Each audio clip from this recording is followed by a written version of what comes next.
क्षेत्र है, इसका मैक्सिमम हिस्सा भारत में है, लेकिन कुछ हिस्सा पाकिस्तान में भी है। तो ये जो भारत वाला जो हिस्सा है वहां पे क्या मिला, यहाँ पे पाषाणी काल के औजार मिले। इसके साथ ही साथ आपको याद रखना है बेलन नदी घाटी। बेलन नदी घाटी, जो बेलन नदी घाटी है यहां से भी क्या मिले, तो निम्न पूरा पाषाण काल के औजार मिले।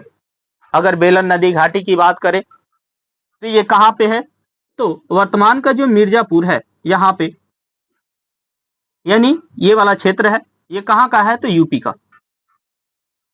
जो यूपी का जो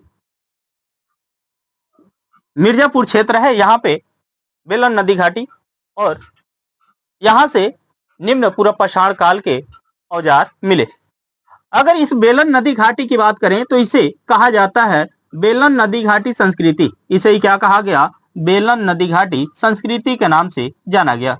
बेलन नदी घाटी संस्कृति कहा गया।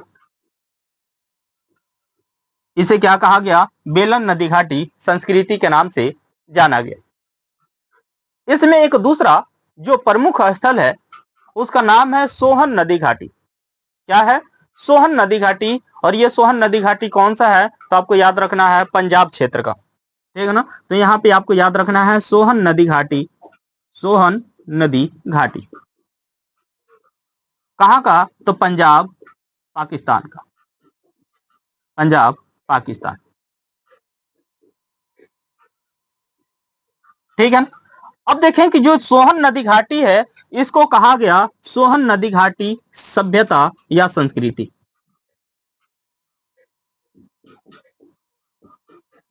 सोहन नदी घाटी सभ्यता या संस्कृति के नाम से जाना जाता है। तो आपसे पूछा जा सकता है कि सोहन नदी घाटी संस्कृति किस काल से संबंधित है, तो आपको याद रखना है निम्न पूरा पाषाण काल से संबंधित है।